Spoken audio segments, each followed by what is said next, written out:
할렐루야. 앞뒤 저분과 인사 나눌까요? 잘 오셨습니다. 반갑습니다. 네, 네. 오늘 찬양대 찬양 너무 좋았습니다. 근데 스스로 들은 100점이 나와야 되는데 한 80점밖에 안 나온 것 같은 느낌이 있으신 것 같은 느낌이 드시는데 잘하셨습니다. 아주 은혜가 넘칩니다. 네.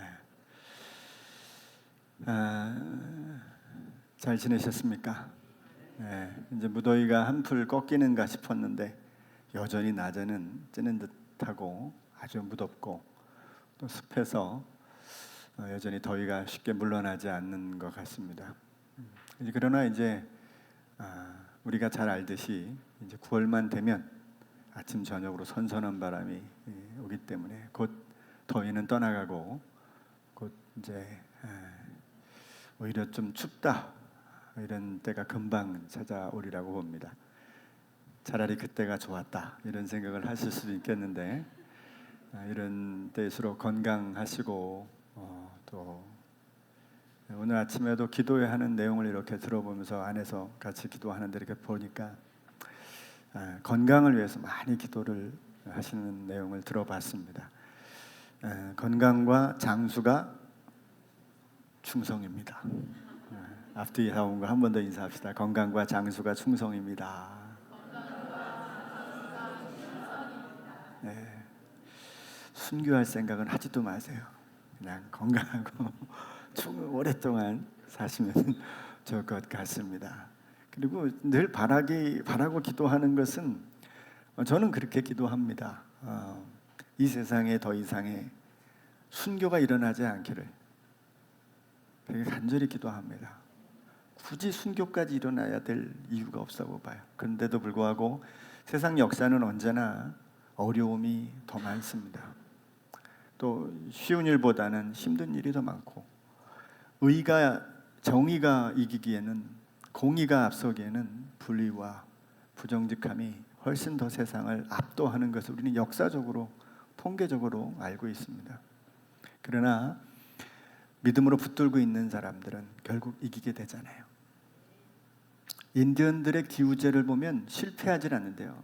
반드시 인디언들이 기우제를 드리고 난 다음엔 비가 온답니다. 그 비결이 뭐라고요? 비가 올 때까지 기우제를 비가 올 때까지 드린다. 요즘 미국이 아니죠. 요새 전 세계에서 가장 유명한 인물 중에 한 사람이 이제 일론 머스크보다 더 유명해진 사람이 젠슨 황이라는 사람이죠. 아마 금방 알 겁니다. 엔비디아의 CEO. 대만계 미국인인데 그분이 엔비디아를 만들고 나서 몇 번의 파산 위기를 겪었다고 해요. 파산 바로 직전까지 가서 회사가 더 이상 어쩔 수 없는 지경까지 갔는데 그때 어떻게 기회로 또 일어나고 또 일어나서 오늘날 엔비디아가 주식이 떨어지면 미국의 전체의 주식이 떨어지는 그런 사태까지 일어날 정도로 대단한 회사를 만들었습니다. 힘들고 어려운 과정들이 없다면 결코 우리는 성장도 발전도 일어날 수 없을 겁니다. 우리 개인은 안 그럴까요?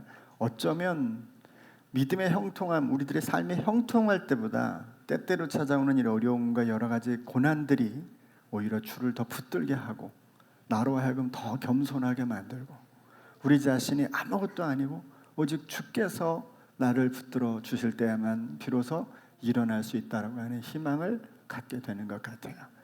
그렇지 않고서야 우리가 자꾸맣게 이루는 여러 가지 것들로 스스로 들떠있게 만들고 하나님보다 자신의 생각과 경험을 의지하게 만드는 것이 우리 자신이 아닌가 생각을 해봅니다.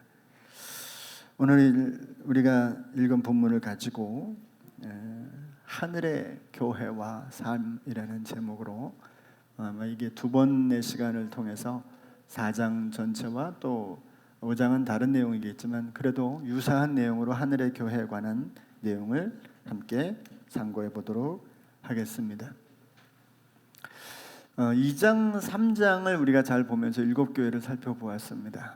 7교회는 역사상 등장할 수 있고 또 앞으로도 등장하게 될 또 지금도 존재하고 있는 이 땅의 교회들의 대표적인 모습들이었다고 말씀을 드렸죠.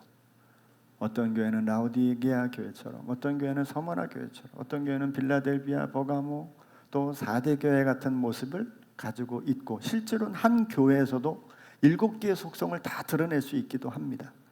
한 교회 안에 7교회가 다 있는 거죠. 무지개 빛깔처럼. 그래서 다 그것이 들어있기도 합니다. 그런데 중요한 것은 거기에 나와 있는 모든 교회는 이 땅의 교회들의 모습, 이 땅에 존재하고 있는 교회와 그 공동체의 모습이라고 볼 수 있다면, 우리가 앞으로 보게 될 이제 4장과 5장은 이 땅이 아닌 하늘의 교회의 실상을 우리에게 보여주고 있다는 거예요.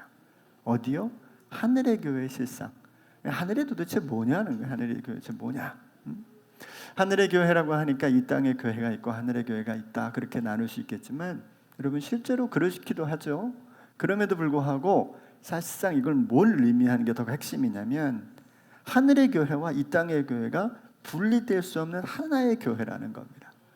그러니까 교회라고 하는 것은 마치 예수님의 몸처럼 예수님이 하늘의 영광을 가지신 분으로서 이 땅에 육신을 입고 오셨잖아요. 그러나 그분이 이 땅에 오셨지만 그분은 하늘이시란 말이죠. 예수님 자신이 하늘이시고 그 하늘이 이 땅에 와서 이 땅을 살아내셨고, 이 땅 안에 하늘의 모습을 보여주셨어요. 왜냐하면 예수님이 하늘이시기 때문에 하늘 그대로의 모습을 이 땅에 그대로 연출하신 거예요.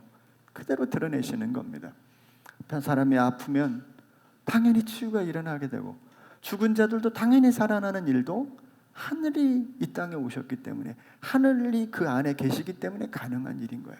그러니까 여러분은 하늘이라고 하는 것을 항상 장소적 개념에서 벗어나야 돼요. 장소적 개념이라는 건 뭐예요? 어떤 존재나 어떤 환경 속에 이 하늘이 있다, 이렇게만 생각하면 이원론에 금방 빠져들어요. 하늘은 뭐다? 예수 그리스도가 온전히 통치하는 그곳, 예수 그리스도가 다스리는 그 모든 것이 하늘인 거예요.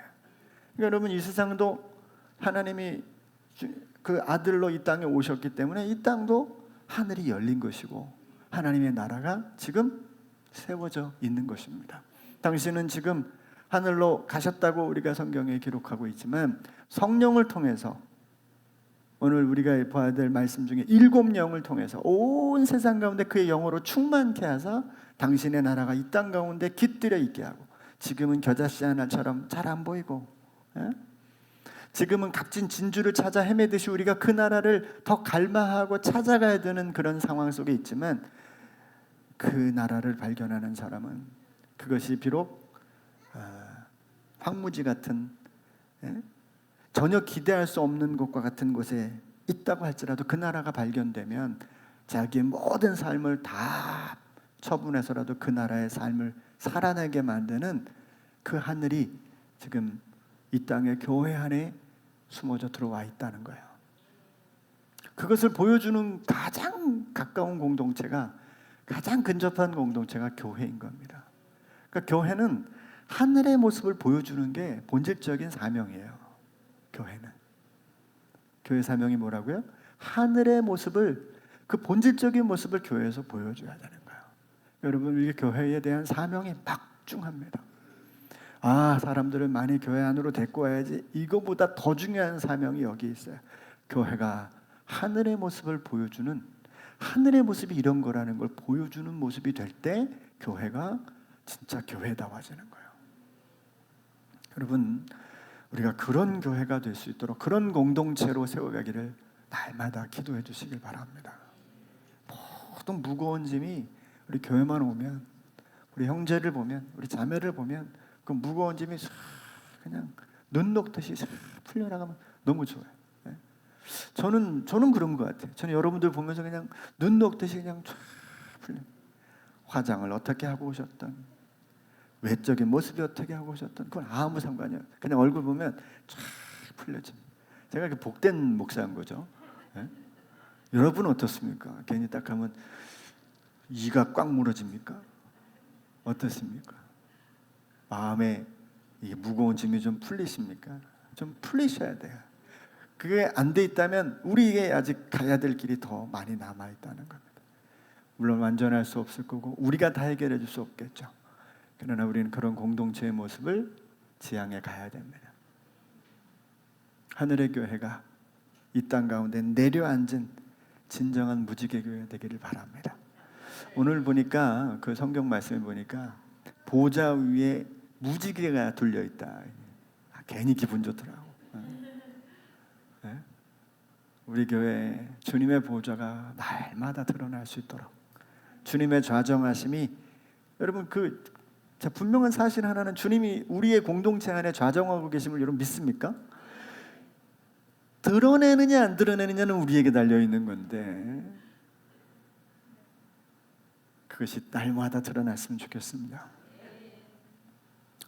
자, 우리가 가진 신분과 교회 영광이 무엇인지 잘 모르기 때문에 우리는 때때로 그 하늘의 영광스러운 교회가 바라보는 그 가치가 아닌 것에 붙들려서 사는 때가 많아요.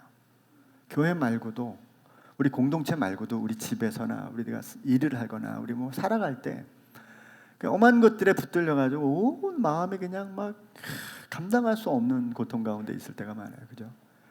그것이 현실적으로 우리가 겪는 일들뿐만 아니라 심지어는 막 과거에 있었던 일들, 상처들, 아픔들까지도 지난 시간 속에서의 나의 어리석은 모습이 버뜩버뜩 내 마음에 찾아와서 나를 괴롭게 만들 때도 많잖아요.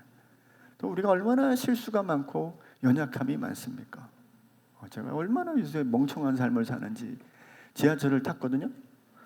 요새 태계원까지 지하철이 이제 아주 그냥 잠실에서부터 잘 가요. 그래서 딱 잘 타고 별내면에서 별내역에서 내려가지고 이제 이게 핸드폰을 열면 몇 시에 지하철이 도착한다가 다 나오잖아요. 그러면 이제 이게 뛰어야 될지 걸어야 될지를 알잖아요. 그러면 이제 딱 3분이나 2분이 남으면 이제 내리자마자 뛰어야 돼요. 막 뛰면 이제 간신히 탁 꼬링 들어갈 수 있어요. 그 간신히 이제 뛰어서 탔어. 자리에 한정거장이지만 앉았어요. 앉아가지고 스마트폰에 문자가 왔길래 문자를 뚝뚝뚝 하고 딱 하고 보니까 문이 열려요. 그래서 다음 한정거장이 나왔나 보다. 내렸어. 그랬더니 차가 안 출발한 거예요.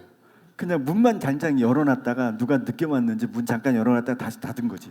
딱 나와가지고 별내인가? 여기 태계원인가? 그랬더니 태계원은커녕 별내 그냥 있는 거예요. 문이 탁 닫히고 그냥 가버리는 거예요. 다음 차를 보니까 30분을 기다려야 돼. 참 제가 이렇게 멍청해요. 그래가지고 또 거기 뚝 두들기니까 금방 버스로 우리 집 앞에 오는 게 5분 만에 3분 뒤에 또 버스가 온대. 별내역에서 내려가지고 땡큐 버스 20번을 타고 집까지 딱 들어갔습니다. 참 우리가 사는 게 만일 약속을 누군가와 했다면 전 그 자리에서 30분이나 40분을 지각했을 거예요. 그죠? 이게 어리석은 거예요. 이런 감정들이 우리를 사로잡고 찾아올 때 우리 자신들이 얼마나 연약하고 부족한 모습이 한탄되고 아이고 이거 뭐하냐 이렇게 되는 거예요. 그런데 여러분 하늘의 영광을 보면 이게 상황이 달라져요. 하늘의 영광 속으로 들어가면 우리들의 부족과 연약과 모자람이 아닌 그 영광스러움이 나를 사로잡는다는 것이 얼마나 대단한 것인지 또 그것에 의해서 우리 자신이 너무나 기쁘고 큰 은혜를 누리게 되는 축복을 얻게 되는 거예요. 하늘의 교회를 본다면 여러분 믿음의 삶은 분명하게 달라집니다.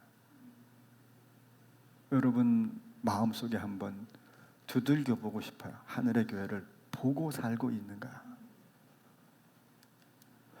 신앙은 이 땅에서 하늘의 영광을 보는 눈이 열리는 거라고 저는 정리하고 싶어요.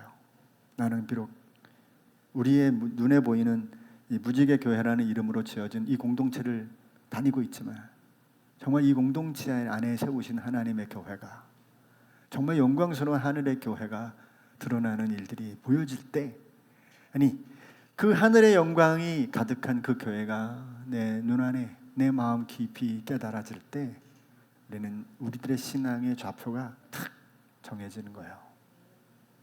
그게 본질이 되기 때문에 그렇습니다. 그래서 오늘은 이제 몇 주간 걸쳐서 하늘의 교회와 그것을 본 사람들의 삶에 어떻게 연결되는지 잠시 우리가 생각해 보도록 하려고 합니다.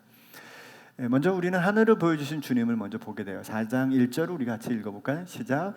이 일 후에 내가 보니 하늘에 열린 문이 있는데 내가 들은 바 처음에 내게 말하던 나팔 소리 같은 그 음성이 이르되 이르러 올라오라. 이후에 마땅히 일어날 일들을 내가 내게 보이리라 하시더라. 그랬습니다. 1절에 보면 뭐라 그래요? 이 일 후에. 그랬으니까 이제 1장 한 10절 그 정도부터 이제 교회 2장 3장에 나와 있는 이 땅의 교회를 보이신 그 일이 맞춰진 이후죠.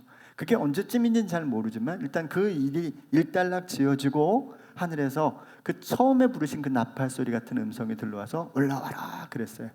그러니까 마치 우리 몸이 하늘로 확 올라간 것 같은데 생각해 보면 여러분 거기 4장 5장에 쓰여졌던 그 내용들 모양을 보면 뭐 열린 문이니 또 흰 옷이니 이게 다 어디 나온 거예요? 네, 2장에 나온 거잖아요. 그죠? 3장에 다 나오는 거잖아요. 빌라델비아 교회나 뭐 4대 교회나 이런 교회에게 약속한 내용물이 열린 문이라든지 뭐 흰옷이라든지 그런 말씀이잖아요. 그러니까 2, 3장과 연결되어 있다는 게 여러분 즉시 느껴질 수 있습니다. 핵심은 결국 2, 3장의 이 땅의 교회를 다 보이시고 4장, 5장에서 하늘의 교회를 보여주시면서 이 땅의 교회가 하늘의 교회와 연결되어 있다는 것에 초점이 있어요. 그러니까 여러분 요한계시록을 볼 때는 단어 하나하나를 막 초점을 맞추기보다는 전체적인 그림을 보는 게 중요해요. 안 그러면 그 안에 문장에 빠져서 단어에 빠져서 본 그 큰 숲을 놓치는 거죠. 나무 하나만 바라보고 산을 다 봤다고 생각하게 되는 우를 범할 수가 있어요. 근데 우리 성경에 보면 에스겔서 1장도 에스겔이 하나님을 보는 장면이 등장해요. 사도행전 7장에 보면 여러분 누가 스데반이 하나님을 봐요. 주님을 보죠. 예수님을. 또 바울도 고린도후서 12장 1절부터 보면 하늘에 올라가서 하나님을 만나는 일들이 일어납니다. 그리고 오늘 요한이 보고 있어요. 그러니까 성경에 보면 하늘을 보고 있고 하늘에 있는 그 실제를 본 역사들이 많이 있다는 것을 우린 성경의 증거들로 찾아볼 수가 있어요. 에스겔서 1장 1절 30째 해 넷째 달 초다새에 어디예요? 에스겔이 바벨론의 포로로 끌려갔을 때 이야기잖아요.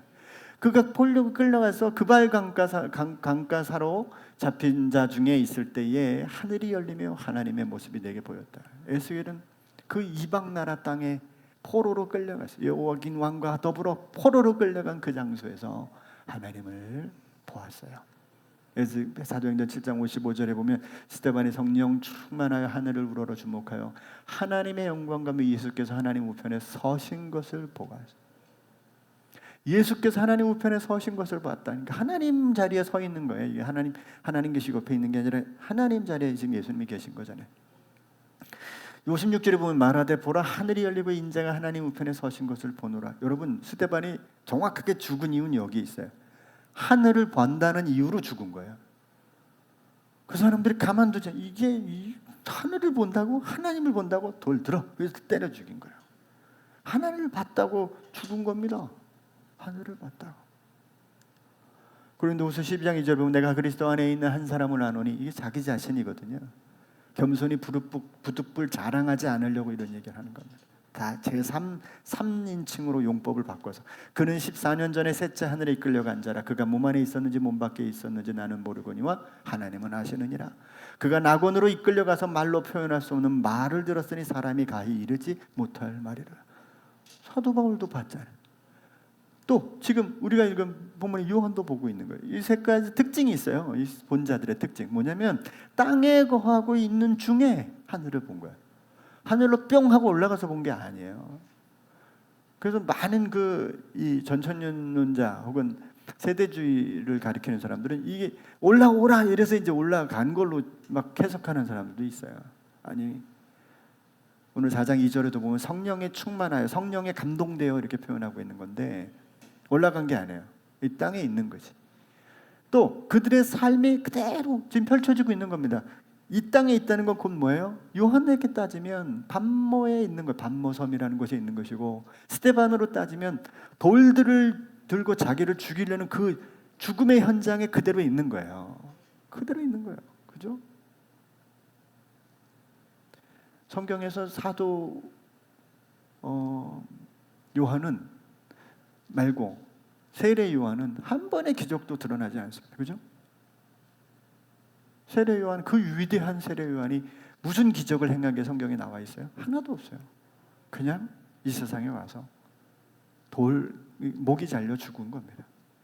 그것이 그의 인생의 전부였습니다. 그러나 그는 늘 주님을 보기를 고대했던 사람이었습니다. 그러니까 고통 중에 거하고 있는 이 땅의 현실 속에서 하늘을 본 사람들이라는 게 이 특징이에요. 하늘을 본 사람들의 특징. 세 번째는 하늘로 올라가지 않고 그들은 오히려 성령에 붙들려 성령에 사로잡혀서 그 일을 경험하게 됐다는 사실이죠. 내가 곧 성령에 감동되었더니 보라 하늘의 보좌를 베풀었고 그 보좌 위에 앉으신 이가 있는데, 이렇게 표현해요. 그러니까 하늘로 이리 올라오라, 이것도 맞지만 뿅 올라가는 게 아니라 이곳에서 성령에 감동되어 그 모든 것을 보게 되는 일들이 펼쳐졌다는 거죠. 이것은 오늘 교회와 성도의 실제 모습이라는 것을 여러분 우리가 알게 됩니다. 뭐예요? 이 땅에서 하늘을 보며 산다는 것은 자신이 사는 모든 곳이 이미 하늘이 됐다는 사실들을 여러분 이해하는 겁니다. 왜? 우리가 주님은 저기 있고 여기 있는 게 아니라 연결되어 있죠. 연결되어 있는데 저 눈이 열려지고 저게 보는 것뿐이죠. 어떤 특별한 분들에게 보여졌다라고 하는 것은 있지만, 그러나 그 특별하게 보여졌다는 것이 그분들에게만 보여지는 게 아니라 바로 그 하늘이라는 개념을 우리에게 분명하게 알려주잖아요. 성령에 온전히 사로잡히고 하나님의 온전한 통치가 우리 가운데 나타날 때 이 땅에서 우리는 하늘의 영광 보는 일들이 일어나는구나. 이 땅에서 하늘의 역사를 누리게 되는구나.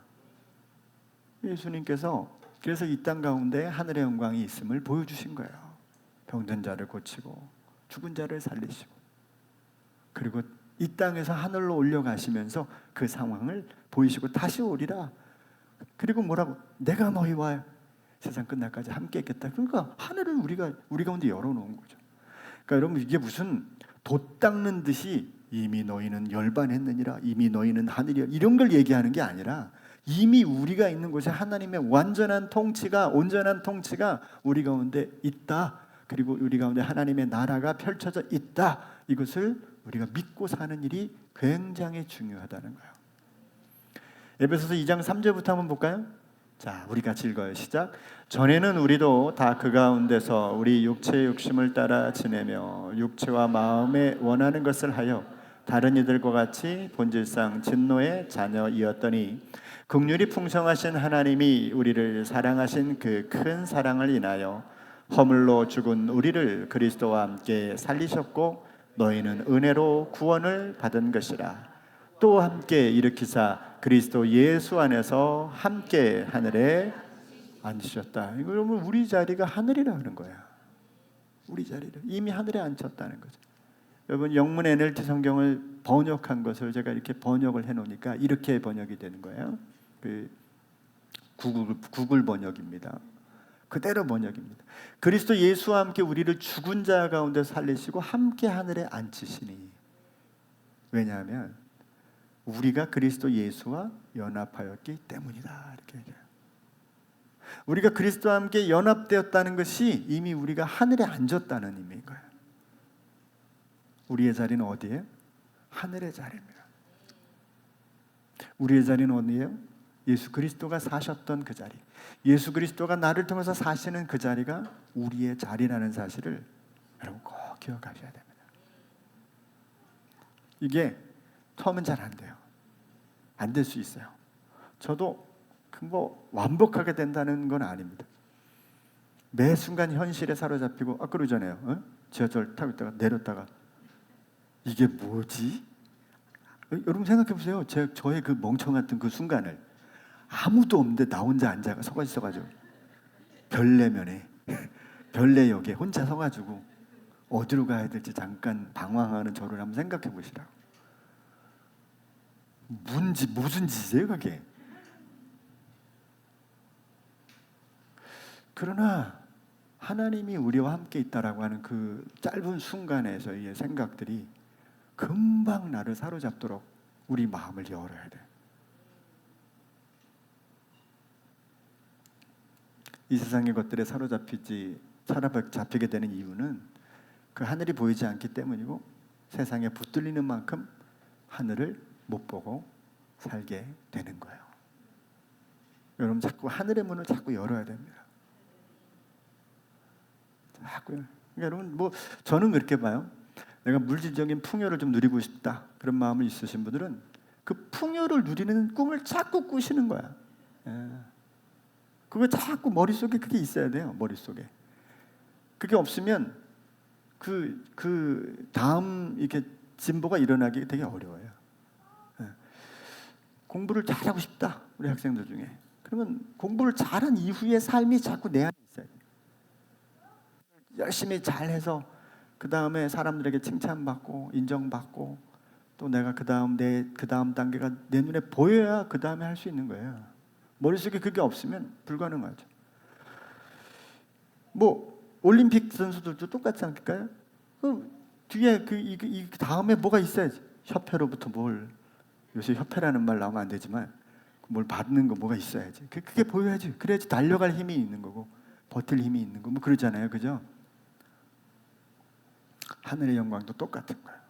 하늘의 영광이 계속해서 보여야 되고 그걸 갈망하는 일들이 일어날 때 여기서의 삶은 아무것도 아니에요. 아무것도 아니에요. 자, 하늘의 교회는 어떤가 한번 보죠. 짧게만 보겠습니다. 주님은 앞으로 펼쳐질 일에 관한 것을 보이시기 전에 먼저 하늘의 교회가 얼마나 영광스러운지를 보이셔요. 자, 2절부터 제가 읽을게요. 내가 곧 성령에 감동되었더니 보라 하늘의 보좌를 베풀었고 그 보좌 위에 앉으신 이가 있는데 앉으신 이의 모양이 벽옥과 홍보석 같고 또 무지개가 있어 보좌에 둘렸는데 그 모양이 녹보석 같더라. 또 보좌에 둘려 24보좌들이 있고 그 보좌들 위에 24장로들이 흰 옷을 입고 머리에 금관을 쓰고 앉았더라. 여러분 제가 이걸 읽을 때 여러분 우리 벌써 몇 달 전이지만 요한계시록을 읽으셨죠? 네, 기억 안 나시면 또 읽으세요.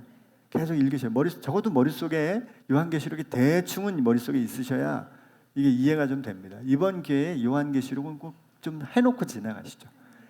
그냥 뭔 얘기지 그리고 딴 얘기 하지 마시고 우리 같은 무지개 공동체 이야기를 좀 나눠봅시다. 4장 5절 마지막 읽습니다. 시작. 보좌로부터 번개와 음성과 우레소리가 나고 보좌 앞에 켠 등불 7이 있으니 이는 하나님의 7 영이라. 여러분 이것이 하늘의 교회의 모습에 1차적으로 보여지는 모습. 뭔 상상이 돼요? 보좌가 있는데 그 보좌는 뭘로 둘러싸여 있어요? 보석으로 둘러싸여 있고 그 보석 뒤에는 누가 있어요? 24 보좌가 있는데 그 보좌에 한 사람 한 사람씩 장로들이 딱 앉아 있는 거죠. 그 모습이 지금 모양이잖아요. 거기 뒤에 중간에 예수님 거기 보좌 뒤쪽에 무지개가 쫙 둘려져 있고 아 우리 교회 이름이 거기 있네. 네, 그죠? 당시의 성도들이 먼저 느껴지는 느낌이 뭘까요? 로마 황제가 누리는 그 휘황찬란한 영광과는 비교할 수 없는 멋진 이야기 아니었을까? 아니 요한이 느꼈을 때 그럴 거 아니겠어요? 와, 너무너무 멋있는 거지. 하늘의 교회가 이게 뭐 설명이 안 되는 겁니다. 설명이. 동시에 이 모습이 성도들 자신들이 얼마나 영광스러운 하늘의 교회의 주인공들인지를 보여주고 있잖아요. 왜 그러죠? 먼저 이 주님의 모습에 나타난 이 보석들이겠잖아요. 보석들. 먼저 보석들이 등장하는 이 많은 보석들, 이 구약의 제사장 옷에 붙어 있는 에봇에 붙어 있는 보석들과 다를 바가 없습니다. 그 에봇의 개수가 몇 개죠? 에봇의 보석들이 12개죠. 12개는 뭘 상징해요? 이스라엘 12지파란 말이죠. 여러분 우리가 사도행전을 시작하면서 사도들이 왜 그 사도 유다가 죽은 다음에 왜 유다 자리를 한 명을 뽑았다고 혹시 나누었는지 여러분 기억하십니까? 왜 한 명을 또 뽑았죠? 그냥 11명 그대로 데리고 가면 되잖아요. 왜 굳이 예수님과 있었을 때 같이 있었다는 사람 중에 한 명을 뽑아서 마띠아를 왜 뽑았냐? 그때 우리가 말씀 볼 때 제가 이런 말씀을 드렸어요. 이들은 자기들이 구약을 대표하는 신약의 사람들, 그러니까 구약의 12지파를 대표하는 사람들로 자기들이 스스로를 인식하기 시작했다. 갈릴리 벳사람 그리고 저기 촌구석에 있었던 사람들이 아닌 이제 우리가 저 구약을 대표하는 12지파의 대리자들로서 이 땅에서 주어진 사명을 감당해야 된다는 이 엄청난 사명 앞에 서기 위해서라도 한 명의 자리를 채워야 됐다고 제가 말씀을 드렸는데 구약의 12사도들과 12지파와 신약의 12사도를 합치면 딱 24장로가 나와요. 그래서 대부분의 신학자들이 동의하는 것은 이건 구약과 신약에 있는 믿음의 백성들의 총수다 이렇게 봅니다. 근데 저도 그렇게 동의해요. 이 24장로들이 그 하나님의 보좌 앞에 이미 쫙 둘러 있는 거예요. 근데 여러분 나중에 우리가 거기로 가는 걸까요? 저는 이 말씀을 보면서 이미 우리가 요한이 느낀 것은 야, 나중에 나도 저기 가야지 이게 아니고 그 모습을 보면서 야, 우리의 교회 자리라는 게 지금은 이렇게 힘들고 저렇게 힘들어서 언제 죽을지도 모르는 단 내일을 어떻게 알 수 없는 이 시간을 살지만 진짜 우리의 자리는 저기구나. 저 영광의 보좌에 둘러서 있는 저 자리가 우리의 자리구나. 지금 나는 저기에 있구나. 이런 거지. 여러분, 나중에 나도 저기 가야지 이 개념이 아니고 지금 저 자리에 나도 있구나가 요한이 느끼는 고백이었을 겁니다. 주님과 그의 자녀들의 모습을 그 자리에서 보여주고 있는 거죠. 주님의 너무나 영광스러운 모습을 본 요한이 얼마나 흥분했을까요? 여러분, 요한이 이 모습을 봤어요? 언제 봤죠? 변화산에서 봤어요. 마태복음 17장에 보면 변화산에 가서 주님이 얼굴이 변형됐을 때 잠깐 봤어요. 그때 베드로가 뭐라 그래요? 여기다 초막식 집 짓고 우리 여기서 삽시다 이랬다고. 내려가기가 싫었죠. 저 바깥에는 아예 머릿속에 들어오지도 않았어요. 그죠? 그런데 지금의 요한은 이걸 보면서 그런 말을 하지 않습니다. 왜? 이제는 좀 그도 달라졌죠. 그리고 그 금관을 쓰고 흰옷을 입은 장로들처럼 이미 승리자가 되어서 그 영광스러운 모습을 보면서 감격의 눈물을 저는 흘리고 있었을 거라고 생각합니다. 아, 주여 감사합니다. 우리의 자리가 이런 거였군요. 지금은 비록 찢겨 죽어가고 모든 걸 빼앗기고 죽어가는 것 같지만 이게 바로 우리의 자리였군요 라고 고백하며 감사의 고백을 하지 않았을까요? 더군다나 일곱 영으로 온 세상을 통치하시는 주님의 모습을 보면서 그런 변화산에서 세상을 등지고 싶어 했던 모습과는 사뭇 다른 느낌을 가지게 되지 않았을까 저는 생각합니다. 마지막으로 요것만 생각할게요. 하늘의 교인으로 살기, 오늘 첫 번째 시간입니다. 그러니까 하늘의 교회를 보고 살아가는 삶이 누리는 가치는 전혀 다른데 하나는 하늘의 교회로 살기 위해서 무엇이 필요할까라고 하는 겁니다. 첫째는 무엇보다 우리의 신분을 망각하지 않고 사는 거예요. 우리의 신분이 뭐예요? 우리의 가치나 자신의 삶의 실제를 모르거나 까먹기 때문에 우리가 신앙이 빗나간다고 제가 말씀을 드렸는데, 그래서 우리가 백데나리온의 이 부족함 때문에 동료를 고발하고 막 그 표류하는 삶을 살고 또 재물로 실족하게 되고 관계나 또 삶에서 넘어지고 쓰러지는 거 아닙니까? 그런데 이건 다 하늘의 신분이 내 눈앞에 보이지 않기 때문에 우리가 넘어지는 것들이잖아요. 우리의 모습인 거예요. 우리의 모습. 그런데 이 땅에서 하늘을 보면서 사신 분이 바로 예수님이란 말이에요. 예수님이 이 땅에서 하늘을 충분히 사셨어요. 그런데 그분에게 요한계시록 5장 10절에 이렇게 고백합니다. 한번 이걸 읽어봐요. 시작. 그들로 우리 하나님 앞에서 나라와 제사장들을 삼으셨으니 그들이 땅에서 왕노릇 하리로다 하더라. 그러니까 여러분, 이게 나중에 그 보좌에 둘러싸이는 이 존재들이 하나님께 찬양하는 모습인데 뭐라고 찬양하냐면 하나님 앞에서 나라와 제사장들로 우리를 삼았다. 이게 어디 나오는 거예요? 1장 6절에 요한이 고백하는 거 아니에요. 그의 아버지 하나님을 위하여 우리를 나라와 제사장으로 삼으신 그에게 영광과 능력이 세세토록 있기를 원하노라. 요한의 고백과 똑같은 고백이, 이 땅에서의 요한의 고백이 하늘에서도 똑같이 고백되는 것 중에 하나가 뭐예요? 우리를 나라와 제사장으로 삼아 주셨다는 거예요. 여러분, 이 신분적 확실성, 이걸 요한은 마음에 분명하게 새기고 있다는 거예요. 좀 전에 우리가 좀 후에 부를 찬양인데요, 이 세상에서 내 영혼이 하늘의 영광을 누리고 보는 것, 이게 지금도 가능하기 위해선 우리가 어떤 삶을 누려야 되느냐, 나의 이 신분을 망각하지 않고 사는 거예요. 아, 나는 하늘의 존재, 하늘에 속한 존재다, 하늘의 백성이다라고 하는 마음을 끊임없이 가져야 됩니다. 우린 직분자이기 전에 하늘교회의 성도임을 기억하며 살아갔으면 좋겠습니다. 그러려면 두 번째는 성령에 사로잡히기를 늘 힘써야 됩니다. 하나님께서 이 세상을 움직이는 모든 힘은 성령입니다. 그리고 그 힘으로 주의 백성들을 이끌어내시고 있어요. 4장 2절 내가 곧 성령에 감동되었더니, 또 5절에 보니까 보좌 앞에 켠 등불 7이 있으니 이는 하나님의 7영이라. 온전한 통치를 그의 영으로 지금도 세상을 붙들고 있다는 거예요. 반면에 여러분, 우리가 가장 무시하고 사랑하는 게 뭐냐면 성령의 이끄심이에요. 성령의 이끄심을 너무 우리가 무시하고 삽니다. 왜? 너무 바쁘고 분주한 삶이기 때문에 그럴 때가 많습니다. 그렇지 않은지 돌아봐야 됩니다. 그래서 우리는 성령의 인격성을 기억하고 살 때 우리의 감정이나 지성이 아닌 성령께서 주시는 바대로 살고 그 힘도 누릴 수 있을 줄로 믿습니다.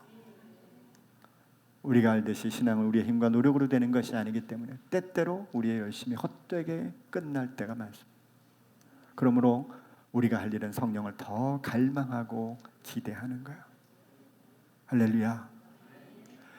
온전히 주께 맡긴 내용, 그 내용이 될 때 사랑의 음성이 들리고 천사들이 왕래하는 것을 보는 이 찬양의 고백처럼 우리에게 그대로 이루어지는 역사들이 일어나듯이 성령을 갈망하며 그 인격적 관계를 세워감으로 하늘의 교회들로 살아가는 은혜들이 날마다 있어지기를 바랍니다. 기도합니다. 은혜의 주님 감사합니다. 하늘의 영광, 하늘의 권세, 그것이 지금 이 땅 가운데 우리에게 주어져 있음을 우리 믿음의 눈으로 바라보며 성령에 감동될 때 성령의 마음이, 하늘의 마음이 내 마음 가운데 찾아와 용서할 수 없는 사람들을 용서하게 되고